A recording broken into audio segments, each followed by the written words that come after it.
Thank you, Provost Elrod. Chancellor Copper, staff, faculty, parents, friends, and fellow Warhawks of the class of 2018. Well, I could easily stand up here, quote Dr. Seuss, and talk about how all of us are about to embark on this grand journey. I'm going to just get it out of the way and say what we are all thinking. What is going on? Are we really graduating right now? What am I doing with my life? Whether we like it or not, it's true. Some of us don't know what will happen after we cross this stage. And for those of us that say we know what's going on, we've gotten really good at lying about it. Because the truth is, none of us know what's coming next. Don't believe me? Ask your parents if life went exactly as planned. Also, while you're at it, give them a hug, be sure to thank them for any tuition assistance, and tell them that you love them for being willing to let you move back in until you turn 26. Speaking of parents, here's something crazy to think about. Believe it or not, exactly 1,357 days ago, many of us moved onto campus as freshmen. Our parents each shed a lone tear, or secretly threw a party in our empty bedroom, whichever you choose to believe, as they dropped us off here at Whitewater to fend for ourselves, leaving us just enough microwavable mac and cheese to last us after we burned our last remaining meal swipe. But regardless of where everyone came from, on August 31st, 2014, many of the graduates in this room came together for the very first time. We painted the road purple. We fought countless battles with squirrels and lost. We ate enough Herberts and Gerbers to last 2 lifetimes. We pretended like we knew what we were doing in the bookstore for the first time. Go free textbook rental. And most impressively, we all got a minor in IT in order to figure out how to get the campus Wi-Fi to work.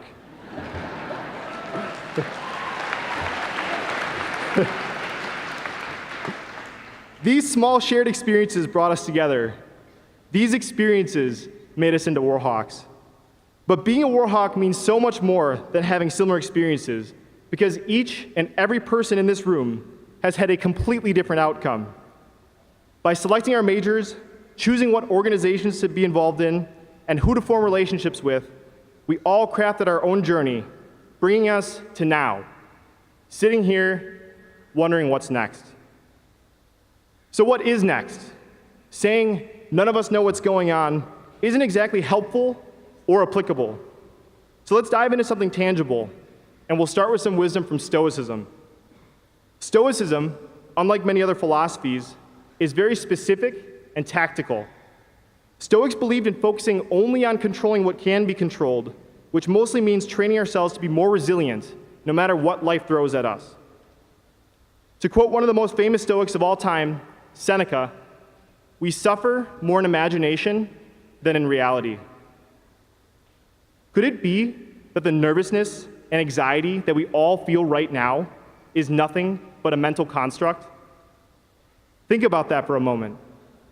Because once you realize this, you begin to understand that it doesn't have to be this way. We get so overwhelmed thinking about all that we have to do, the jobs we have to apply for, the careers we have to build, the new lives that we have to create. But what we often forget is what we have done. The hard part is over. We've already put in the work. As Warhawks, we've spent the past several years becoming who we are today in this very moment. So the next time you start doubting yourself, remember that we suffer more in imagination than in reality. Nobody ever has it figured out. In the New York Times best-selling book, Tribe of Mentors, author Tim Ferriss asks over 100 of the world's top performers the question, what advice would you give to a smart, driven college student about to enter the real world? What advice should they ignore? It's funny. You'd think that the people who have changed the world have always had it figured out. That couldn't be further from the truth. Most of them didn't have it figured out. But here's what they shared in common. They didn't wait to be chosen or wait for someone else to give them permission to take action. They pursued opportunities or challenges that pushed them beyond their limits, and most importantly, they didn't waste time focusing on what they couldn't control. In other words, nobody will choose you.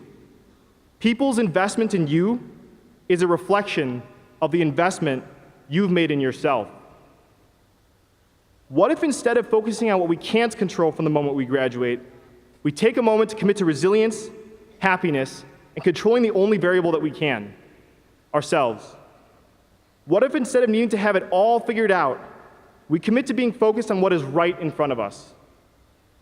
What if instead of fearing the unknown, we embrace it, trust in our education, and commit to serving others and doing meaningful work? Because if we embrace the uncertainty, not knowing what lies ahead isn't so bad after all. Thank you, and congrats to the graduating class of 2018.